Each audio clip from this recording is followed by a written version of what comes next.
علاش طريقة تفكيرك كتحدد مستقبلك؟ السلام عليكم ورحمة الله تعالى وبركاته. خليني نبدأ معاك اليوم بسؤال بسيط. واش عمرك تساءلتي علاش جوج الناس ممكن يعيشوا نفس الظروف، تكون عندهم نفس الفرص تقريبا، ولكن واحد فيهم كيتقدم والآخر كيبقى واقف في بلاصتو؟ واحد كيشوف المشكل وكيقول صافي ما عنديش الإمكانيات، ما عنديش الحظ، الظروف ضدي. والآخر في نفس الموقف تقريبا كيسول راسو، واخا هادشي صعيب ولكن شنو نقدر نتعلم منه وشنو نقدر ندير دابا؟ شنو تبدل بيناتهم؟ يمكن تقول لي الحظ، يمكن تقول لي الفلوس، يمكن تقول لي العلاقات، وكاع هاد العوامل فعلا عندها تأثير. ولكن كاين واحد العامل اللي مرات كنستهانو بيه بزاف: العقلية ديالك، الطريقة اللي كتفسر بها الأحداث، الطريقة اللي كتشوف بها راسك، والطريقة اللي كتعامل بها مع الفشل، النجاح، الانتقاد والخوف. خليني نسولك واحد السؤال آخر: إلا فشلتي في شي حاجة مرة، واش كتقول أنا فاشل، ولا كتقول هاد المحاولة ما نجحاش ولكن نقدر نتعلم منها ونعاود نجرب بطريقة مختلفة؟ الفرق بين جوج جمل صغيرة في الكلام ولكن كبير بزاف في الحياة، حيت الجملة الأولى كتسد الباب أما الثانية كتخلي الباب محلول. واليوم غادي نديرو مع بعضياتنا واحد الرحلة، ماشي باش نقول لك فكر بإيجابية وكلشي غادي يتحل، لا، الحياة ماشي بهاد البساطة، ولكن غادي نحاولوا نفهموا كيفاش طريقة التفكير ديالك كتأثر على القرارات ديالك، والقرارات كتأثر على العادات ديالك، والعادات مع الوقت كتأثر على النتائج اللي كتعيشها. وخليك معايا حتى للأخير، حيت في النهاية غادي نعطيك مجموعة ديال الخطوات البسيطة اللي تقدر تبدا تطبقها من اليوم باش تبني عقلية أكثر مرونة ونمو. ولكن قبل كل شيء خلينا نفهموا شنو كنعنيو أصلا بالعقلية. شنو هي العقلية؟ ملي كنقولوا العقلية ما كنقصدوش غير واش انت متفائل ولا متشائم. العقلية هي بحال النظارات اللي كنشوفوا بها الحياة. نفس الحدث يقدر يوقع لجوج ديال الناس ولكن كل واحد كيفسرو بطريقة مختلفة. مثلا تخيل معايا جوج أشخاص خدموا على مشروع صغير، الأول دار مجهود ولكن المشروع ما نجحش، كيقول كنت عارف من الأول أنني ما غاديش نقدر، ومن بعد كيتسد الباب. أما الثاني كيقول فين غلط، واش الفكرة كانت ناقصة، واش خاصني نتعلم التسويق، واش استعجلت؟ لاحظ الفرق، الأول حكم على نفسه، الثاني حاول يفهم المشكلة. وهنا كاينة نقط مهمة جدا: الفشل ماشي دائما هو اللي كيوقف الإنسان، مرات التفسير اللي كيعطي للفشل هو اللي كيوقفه.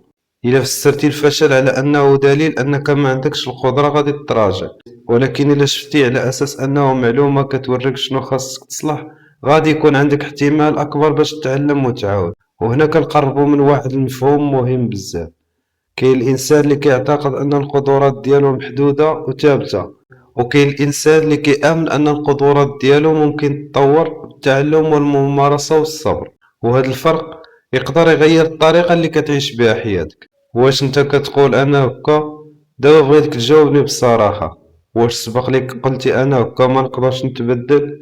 يمكن قلتي انا ما كنعرفش نهضر قدام الناس، انا ما كنفهمش في الفلوس، انا ما عنديش الحظ، انا ماشي ذكي، انا ما نقدرش نبدا مشروع، انا ديما كنخاف.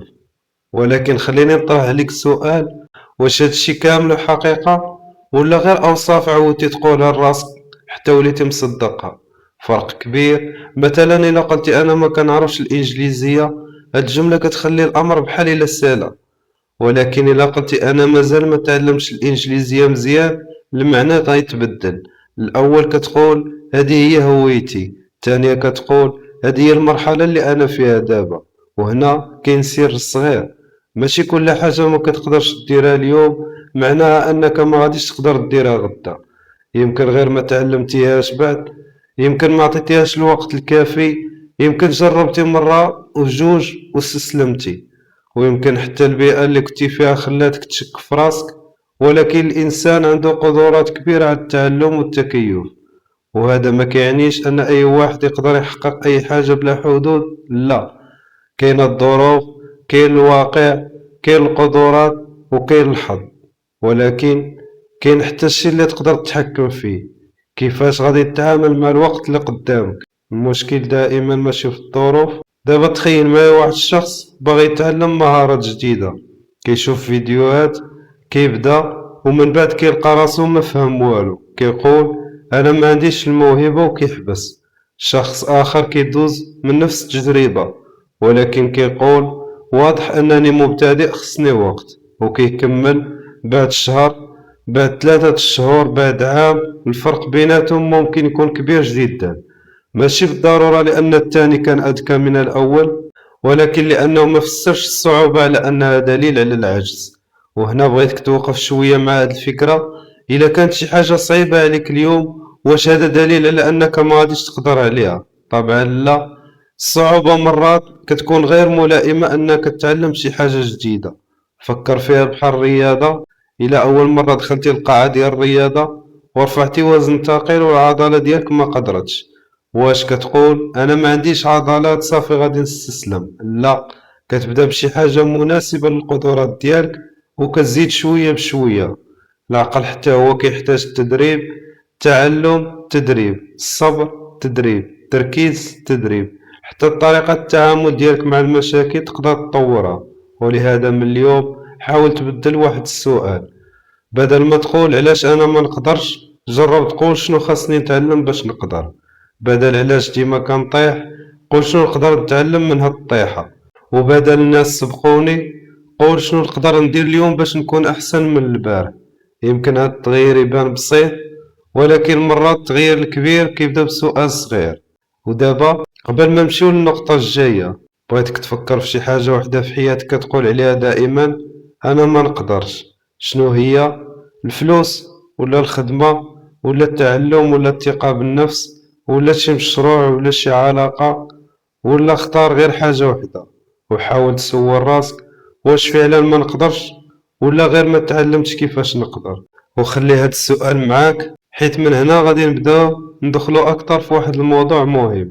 كيفاش الطريقة اللي كتهضر بها مع راسك كتقدر تولي هي نفسها السقف اللي كتحط فوق حياتك. الجزء الثاني، الحوار الداخلي، الفشل والخوف. الكلام اللي كتقول راسك. دابا بغيتك دير واحد الحاجة بسيطة، وقف لحظة وفكر في آخر مرة غلطتي فيها. شي قرار ما كانش موفق، شي مشروع ما نجحش، شي فرصة ضاعت منك، أو حتى موقف صغير خلاك تحس براسك ما كنتيش في المستوى. شنو قلتي لراسك من بعد؟ واش قلتي أنا غبي، أنا ديما كنخربق، عمري غادي ننجح؟ ولا قلتي غلط ولكن نقدر نفهم علاش غلط؟ شوف، العقل ديالنا كيسمع الكلام اللي كنعاودو عليه باستمرار. الا بقيتي كل نهار كتقول انا ضعيف، انا ما عنديش الزهر، انا ما نقدرش، مع الوقت ممكن تولي كتصرف على اساس ان هذا الكلام حقيقة. ماشي لان الكلام سحري، ولكن لانك كتبدا كتاخد قرارات متوافقة مع الصورة اللي عندك على راسك. واحد الانسان اللي ما مقتنعش انه ما كيقدرش يهضر قدام الناس ممكن ما يقدمش على فرصة مهمة، واللي مقتنع انه ما كيعرفش يدبر فلوسه ممكن حتى ما يحاولش يتعلم، واللي مقتنع انه ما عندوش القدرة يتعلم مهارات جديدة ممكن يوقف من اول صعوبة. وهنا كاينه واحد المشكلة خطيرة. الفكرة كتولد قرار، والقرار كيولد سلوك، والسلوك مع الوقت كيولد النتيجة. يعني مرات النتيجة اللي كتعيشها اليوم ما جاتش فجأة، يمكن بدات بفكرة صغيرة كنت كتكررها على راسك من سنوات. ولكن عندي لك خبر زوين، إذا كانت الأفكار والسلوكيات كتعلم فهذا يعني أنها قابلة للتغيير، ماشي بالليلة ونهار ولكن بالتدريج. خليني نسولك علاش كنخافو من الفشل؟ حيت الفشل كيضر الأنا ديالنا. ملي كتجرب شي حاجة وكتفشل ممكن تحس ان الناس غادي يحكموا عليك. شوف، قلت لكم ما غاديش ينجح، ها هو جرب وفشل. ولكن واش عارف شنو المشكل؟ اذا بقيتي كتعيش باش ما تفشلش غادي تبدا تجنب اي حاجه ممكن تعرضك للفشل. واذا تجنبتي المخاطره المعقوله غادي تجنب معها بزاف ديال فرص التعلم. مثلا شخص باغي يبدا مشروع صغير كيقول الا بديت وخسرت الناس غادي يضحكوا عليا، ويبقى عام، جوج، 3 وهو ما دار والو. شخص آخر بدا بمبلغ صغير، جرب، غلط، خسر جزء من فلوسه وفهم فين كاين الخطأ. واش التاني فشل؟ نعم. ولكن واش تعلم؟ نعم. والأول ما فشلش ولكن حتى ما تعلمش. وهنا خصنا نفرقوا بين جوج انواع ديال الفشل. كاين فشل كيخليك تتعلم، وكاين فشل كيخليك تعاود نفس الغلطة بلا ما توقف وتشوف علاش وقعات. اذا السؤال ماشي واش فشلتي، السؤال الاهم شنو درتي من بعد ما فشلتي. واش هربتي واش جمعتي الناس، واش قلتي الظروف هي السبب، واش جلستي مع راسك وقلتي فين غلط، شنو ما كنتش عارف، شنو خصني نغير، واش نعاود بنفس الطريقة ولا نبدل الاستراتيجية. هاد النوع ديال الأسئلة هو اللي كيحول التجربة من مجرد خسارة إلى درس. واخا تكون النتيجة ما عجباتكش، ممكن تكون التجربة نفسها علماتك حاجة ما كنتيش غادي تعلمها بطريقة أخرى. ما تخليش الخوف يقرر في بلاصتك. ودابا وصلنا لواحد العدو اللي كيتحكم في حياة بزاف ديال الناس، الخوف من الفشل، الخوف من كلام الناس، الخوف من البداية، الخوف من المجهول. والغريب أن الإنسان مرات ما كيكونش خايف من الفشل نفسه، كيكون خايف من الصورة اللي غادي تكون عليه من بعد الفشل. كيقول شنو غادي يقولوا عليا. ولكن خليني نسولك، واش الناس اللي كتخاف من الرأي ديالهم غادي يعيشوا حياتهم بلاصتك؟ لا. إذا علاش نخلي رأيهم يتحكم في القرارات ديالي؟ طبعا ماشي معنى هذا الكلام أنك تجاهل النصيحة وتدير أي حاجة بلا حساب، لا. كاين فرق بين أنك تسمع النقد وبين أنك تخلي الخوف من النقد يشل الحركة ديالك. إلا كان شي واحد كيعطيك ملاحظات مفيدة، خذ منها اللي غينفعك. وإلا كان غير كيسخر منك، ماشي بالضرورة تعطي الكلام قيمة أكبر من اللازم. وخلي في بالك واحد الحقيقة، ما غاديش تقدر ترضي الجميع. إلا بديتي مشروع، شي واحد غادي يشجعك وشي واحد غادي ينتقدك. إلا تعلمتي، شي واحد غادي يقول عليك كتضيع وقتك. إلا نجحتي، شي واحد غادي يقول عليك جاتك بالزهر. وإلا فشلتي، شي واحد يقول قلت ليك. إذا علاش ما تختارش انت الطريق اللي مقتنع بها، ماشي بعناد ولكن بالعقل. درس، جرب، صحح وكمل. حيث الإنسان اللي كينتظر حتى يختفي الخوف كامل قبل ما يبدا، غالبا غادي يبقى كيتسنى. والشجاعة ماشي هي أنك ما تخافش، الشجاعة هي أنك تعرف أن الخوف موجود ولكن ما تخليش هو اللي يسوق الحياة ديالك. ودابا بغيتك تجاوبني بصراحة، شنو الحاجة اللي بغيتي ديرها من زمان ولكن الخوف هو اللي مخليك واقف؟ كتبها غير بينك وبين راسك. مشروع، تعلم شي مهارة، تبدل الخدمة ديالك، تبدا بداية جديدة، ولا حتى مشروع، قرار شخصي. ما خصكش دير كل شي اليوم، ولكن ربما خصك تبدا بخطوة صغيرة. حيت العقلية الجديدة ما كتظهرش ملي كتقول غادي نولي إنسان مختلف، كتظهر ملي كتبدا كتصرف بطريقة مختلفة حتى إلا كانت الخطوة صغيرة. ومن هنا غادي ندخلوا في واحد الموضوع مهم بزاف، علاش بعض الناس كيتوقفوا ملي كيبداو يشوفوا الآخرين كيتقدموا عليهم، وعلاش المقارنة ممكن تسرق منك الرضا، التركيز وحتى الرغبة في التطور. الجزء الثالث، المقارنة، التعلم والبيئة. المقارنة، علاش كتقارن البداية ديالك بالنهاية ديال شخص آخر؟ دابا خليني نسولك واحد السؤال، واش عمرك دخلتي السوشيال ميديا شفتي شي واحد ناجح عنده دار، سيارة، مشروع، كيسافر، حياة باينة زوينة، ومن بعد رجعتي تشوف حياتك وحسيتي براسك متأخر؟ يمكن قلتي شوف فلان فين وصل وانا باقي هنايا، هو بدا من الصفر ووصل، وانا شنو درت؟ ولكن وقف هنا. واش فعلا كتعرف القصة كاملة ديالو؟ كتشوف النتيجة ولكن ما كتشوفش السنوات اللي داز فيها هو كيتعلم، ما كتشوفش الأخطاء، ما كتشوفش الخسائر، ما كتشوفش الأيام اللي كان باغي يستسلم فيها. وحتى إلا كنتي عارف قصتو كاملة، راه مازال كاين الفرق. انت كتقارن الطريقة ديالك بالطريقة ديالو، وكل إنسان عنده ظروف مختلفة. واحد بدا وهو عنده دعم من العائلة، واحد بدا بوحدو، وواحد عنده وقت، وواحد خدم 10 السوايع في النهار، وواحد تعلم مهارات في سن صغيرة، وواحد ما اكتشفش شنو باغي حتى وصل لسن معين. إذا علاش نحكمو على راسنا بناء على توقيت شخص آخر؟ يمكن انت ما تأخرتيش، يمكن غير عندك طريقة مختلفة. وخلي عندك واحد المقياس أفضل، ماشي واش أنا أحسن من فلان، ولكن واش أنا اليوم أحسن من الشخص اللي كنت البارح. إلا كنتي البارح ما كتقراش واليوم قريتي 20 دقيقة، تقدم. إلا كنتي البارح ما كتدبرش فلوسك واليوم بديتي كتسجل المصاريف، تقدم. إلا كنتي كتخاف تبدا واليوم درتي أول خطوة فهذا تقدم. يمكن هذه الخطوة ما كتبانش كبيرة للناس، ولكن بالنسبة ليك ممكن تكون بداية تغير كبيرة. ماشي خصك تكون ممتاز من البداية، كاين واحد الخطأ كيوقعوا فيه بزاف ديال الناس، كيبغيو يكونوا مزيانين من أول محاولة. كيشوفوا شي واحد كيعرف يهضر مزيان، كيعرف يخدم، كيعرف يدير مشروع، كيعرف يتعامل مع الناس، وكيبغي يوصل لنفس المستوى بسرعة. ولكن نسى واحد الحاجة، حتى هو كان مبتدئ. أي واحد كتشوفو اليوم محترف كان نهار من الأيام ما كيعرف والو، كان كيغلط، كان كيتعلم، كان كيتردد، وكان ممكن حتى شي ناس كانوا كيضحكوا عليه، ولكن الفرق أنه كمل. دابا تخيل معايا واحد الطفل كيتعلم يمشي، أول مرة كيوقف كيطيح، واش كنقولوا ليه راك فاشل ما كتعرفش تمشي؟ طبعا لا، كتقول عاود، يطيح، عاود، يطيح مرة أخرى، كنقولوا ليه عاود حتى كيمشي.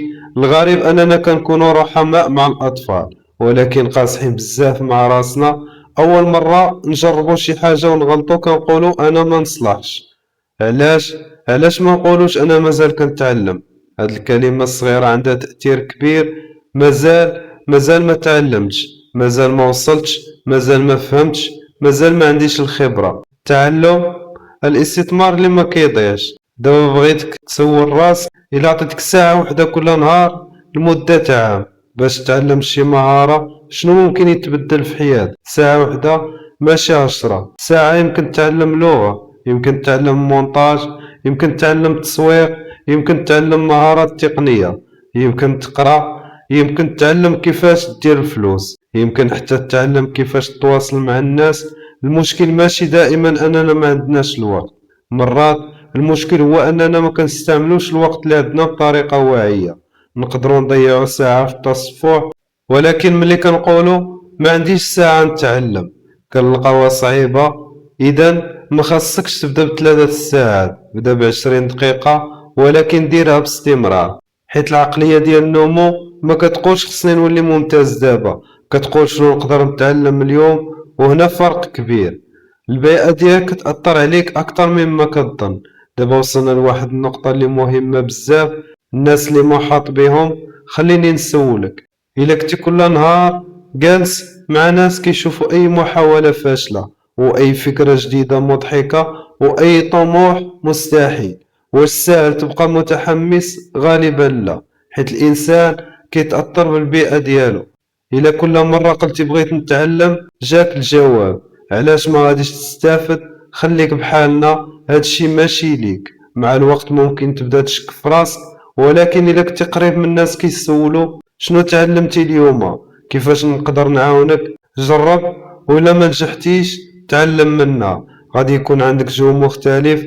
وهنا ما كنقولكش خصك تقطع كل العلاقات مع كل شخص مختلف عليك، لا، ولكن خاصك تعرف شكون كيعطيك الطاقة وشكون كيحيدها ليك، شكون كيشجعك تكون أحسن، وشكون كل مرة كيرجعك للخوف، وشكون كيعطيك نصيحة صادقة، وشكون غير كينتقد فيك بلا ما يقدم لك الحلول. دابا فكر في المحيط ديالك، ماشي باش تحكم على الناس، ولكن باش تفهم التأثير ديالهم عليك. حيت مرات تغيير البيئة ما كيبداش بتغيير الناس، كيبدا بتغيير المسافة اللي كتخليهم يأثروا عليك. ومن هنا غادي نمشيو للنقطة الأهم، كيفاش نطبقوا هاد العقلية في الحياة اليومية. حيت المعرفة بوحدها ما كتبدل والو، اللي كيبدل هو التطبيق. وفي الجزء الجاي غادي نعطيك خطوات عملية تقدر تبدا بها من اليوم، بلا ما تحتاج تكون غني ولا عبقري ولا عندك ظروف مثالية، غير خاصك تبدا. الجزء الرابع، كيفاش تبدل العقلية ديالك عمليا. المعرفة بوحدها ما كافياش. وصلنا دابا للنقطة اللي كنعتبرها أهم نقطة في هاد الرحلة كاملة، حيت ممكن تسمع هاد الفيديو كامل، تعجبك الأفكار، تحس بالحماس، وتقول من غدا غادي نبدل حياتي، ولكن بعد يومين كترجع لنفس العادات. علاش؟ حيت المعرفة بوحدها ما كتبدلش الإنسان. يمكن تعرف شنو خصك دير ولكن ما كديروش، يمكن تعرف أنك خصك تقرا ولكن ما كتقراش، تعرف أنك خصك دير الفلوس ولكن ما كديرهاش، تعرف خصك تتعلم ولكن ديما كتأجل. إذا المشكلة مرات ماشي أنا ما عارفش، المشكل أنا ما كنطبقش. ولهذا ما بغيتكش تخرج من هذا الفيديو بعشرة ديال الأفكار وتنسى تسعود. بغيتك تختار فكرة واحدة فقط وتبدأ بها، حيت التغيير الحقيقي ما كيحتاجش دائما ل20 قرار، مرات كيحتاج قرار واحد كتكرره كل نهار. الخطوة الأولى: بدل الطريقة اللي كتكلم بها مع راسك. من اليوم حاول تراقب الكلمات اللي كتقول راسك. مثلا أنا فاشل، بدلها أنا فشلت في هذه المحاولة. شوف الفرق، ما قلتيش أنا ناجح، حيت ممكن ما تكونش النتيجة اللي باغيها دابا، ولكن قلتي الحقيقة بطريقة ما كتسجنكش. نفس الشيء أنا ما كنقدرش، بدلها بأنا ما تعلمتش هاد الشي بعد. أنا ما عنديش الوقت، بدلها بخاصني نراجع كيفاش نستعمل وقتي. أنا ديما كنخربق في الفلوس، بدلها بخاصني نتعلم كيفاش ندير ميزانية ونراقب المصاريف ديالي. هاد التغيرات ماشي مجرد كلمات جميلة، هي طريقة باش تحول المشكلة من هوية ثابتة إلى مهارة قابلة للتطور. الخطوة الثانية: تعلم من الأخطاء ديالك. دابا عندي لك تمرين بسيط: كل مرة كتوقع في شي غلطة ما تقولش مباشرة علاش أنا هكا. خذ ورقة ولا كتب في الهاتف ديالك وجاوب على 3 ديال الأسئلة: شنو وقع، علاش وقع، شنو غادي ندير بطريقة مختلفة المرة الجاية. مثلا صرفت فلوس أكثر من اللازم، بدل ما تقول أنا ما عنديش العقلية ديال الفلوس، كتب شنو وقع: شريت أشياء ما كانتش ضرورية، علاش كنت كنشري بلا ما نخطط. شنو غادي نغير؟ دابا غادي نحدد مبلغ المصاريف غير الضرورية كل أسبوع. هنا كتشوف الغلطة نفسها ولات معلومة، وهذا هو التفكير اللي كيخليك كتطور، ماشي لأنك ما كتغلطش، ولكن لأنك ما كتخليش الغلطة تضيع بلا درس. الخطوة الثالثة: خرج من عقلية خصني نكون كامل. واحد من أكبر الحواجز اللي كيوقفوا الناس هو أنهم باغيين يديروا كل شيء بشكل مثالي. ملي يكون عندي الوقت غادي نبدا، ملي تكون عندي الفلوس غادي نبدا، ملي نتعلم أكثر غادي نبدا، ملي نكون واجد غادي نبدا. ولكن خليني نقول لك، يمكن عمرك ما تحس براسك واجد 100%. البداية كتخلق الخبرة، والخبرة كتخلق الثقة، ماشي العكس دائما. يعني ما تسناش الثقة باش تبدا، بدا باش تبنى الثقة. إلا بغيتي تقرا بدا ب5 الصفحات، إلا بغيتي تتعلم بدا ب20 دقيقة، إلا بغيتي دير مشروع بدا بدراسة صغيرة للسوق، إلا بغيتي تغير عادة بدل جزء صغير منها. ما تحتقرش الخطوات الصغيرة، حيت الخطوات الصغيرة ملي كتكرر كتولي مسافة كبيرة. الخطوة الرابعة: ركز على التقدم ماشي الكمال. بغيتك تجرب واحد التغيير في طريقة التقييم ديالك، بدل ما تسول واش وصلت سول واش تقدم. حيت إلا كان الهدف ديالك كبير ممكن تبقى شهور وما تحسش بالنتيجة، ولكن ملي كتقيس التقدم كتبدا تشوف الفرق. مثلا الشهر اللي فات ما كنتيش كتقرا، ولكن هاد الشهر قريت 4 ديال الكتب مزيان. مازال ما وصلتيش للهدف النهائي، ماشي مشكل، تقدمتي. الشهر اللي فات كنتي كتضيع فلوسك كاملة، هاد الشهر بديتي كتداخر ولو مبلغ صغير، تقدمتي. الشهر اللي فات كنتي خايف تبدا، هاد الشهر جربتي، وكذلك تقدم. ماشي ضروري تكون بعيد بزاف باش تكون كتحرك في الاتجاه الصحيح. الخطوة الخامسة: اختار المعارك ديالك. كاين واحد الفخ آخر كنبغيو نغيرو كلشي في مرة وحدة، كنوليو منظمين، كنقراو، كنمارسو الرياضة، كنتعلمو مهارات، وكنوفروا الفلوس، نبدلو الخدمة، نطلقو مشروع، ونصلحو كل مشاكل حياتنا في شهر واحد. ومن بعد كنعياو وكنوقفو. علاش؟ حيت حملنا راسنا أكتر من اللازم. لهذا اختار معركة وحدة. قول هاد الشهر غادي نخدم على هاد الحاجة، مثلا غادي نركز على القراية، أو غادي نراقب مصاريفي، أو غادي نتعلم مهارات جديدة، أو غادي نخدم على طريقة التواصل ديالي. ومن بعد ملي كتولي العادة مستقرة زيد عليها شي حاجة أخرى. التغيير المستدام غالبا ما كيكونش انفجار كبير، كيكون تراكم ديال التغيرات الصغيرة. ودابا بغيتك تجاوبني بصراحة، إلا عطيتك غير 30 يوم باش تبدل حاجة وحدة في حياتك، شنو غادي تختار؟ ما تختارش حاجة باش ترضي الناس، اختار حاجة انت محتاجها. يمكن تكون ثقة بالنفس، الفلوس، التعلم، الانضباط، الصحة، طريقة التعامل مع الناس، أو حتى التخلص من عادة كتضرك. اختار وحدة وتخيل معايا لما بدلتي والو لمدة عام فين غادي تكون. ودابا تخيل العكس، إلا غيرتي هاد الحاجة الصغيرة وكررتي التغيير لمدة عام كامل، شنو ممكن يتبدل هنا بالضبط؟ كتبدا تفهم قوة العقلية. المستقبل ما كيتبناش في نهار واحد، كيتبنى من القرارات الصغيرة اللي كنعاودوها كل نهار. والجزء اللي جاي غادي يكون مهم بزاف، حيت غادي نهضروا على واحد السؤال اللي كيسولوه بزاف ديال الناس: واش فعلا طريقة التفكير بوحدها قادرة تبدل حياتك، ولا كاينين عوامل أخرى خصنا نعترفوا بها؟ وهنا غادي نحاولوا نشوفوا الصورة كاملة بلا مبالغة وبلا وعود فارغة. الجزء الخامس والأخير: واش العقلية بوحدها كافية باش تنجح؟ دابا يمكن واحد السؤال جا في بالك: واش غير إلا بدلتي طريقة التفكير ديالك غادي تبدل حياتك؟ والجواب هنا بصراحة هو لا. العقلية مهمة، ولكن ماشي السحر. ماشي غير تقول غادي ننجح وتبقى جالس حتى يجي النجاح لعندك. لا، خاصك تفكر وتتعلم وتخدم وتجرب وتصحح وتصبر. العقلية هي اللي كتأثر على الطريقة اللي كتعامل بها مع هاد الأشياء.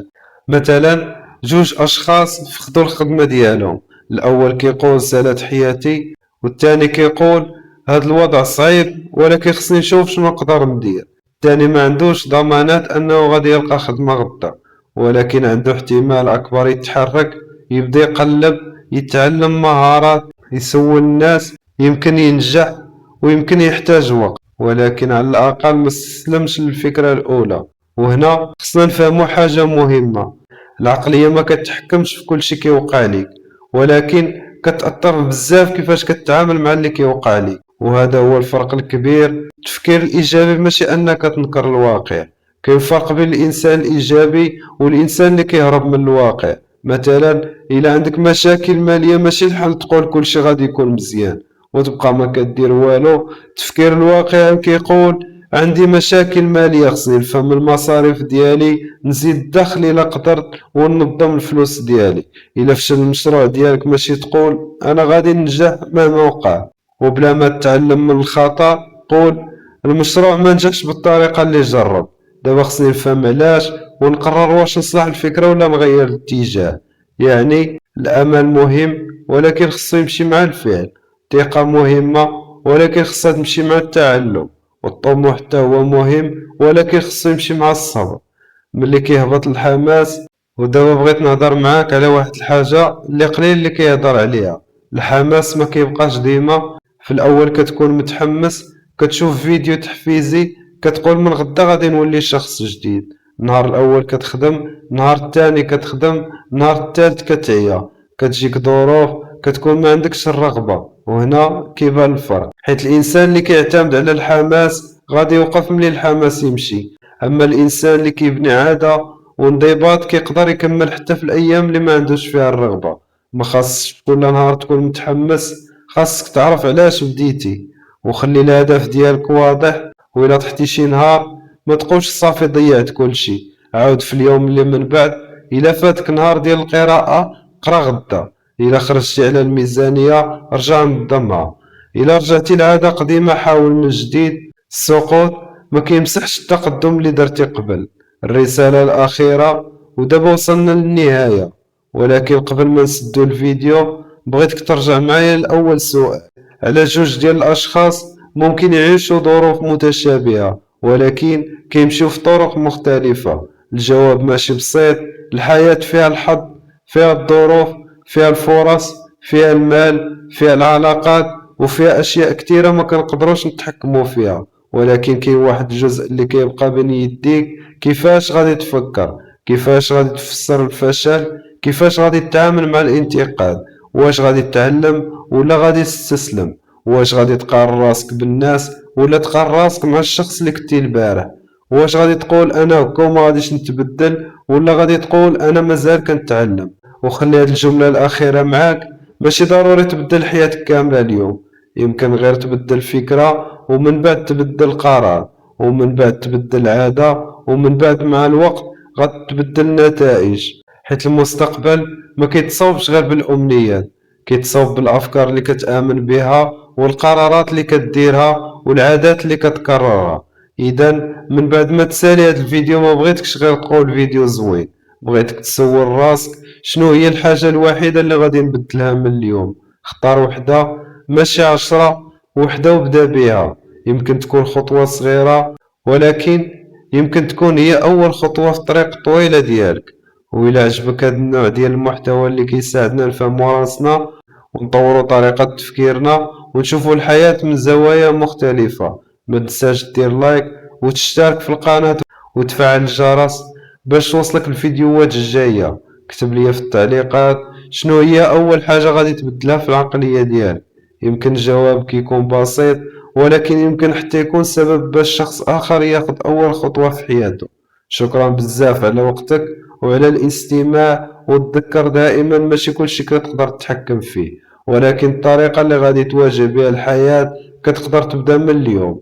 نتلاقاو في فيديو جديد إن شاء الله، والسلام عليكم ورحمة الله تعالى وبركاته.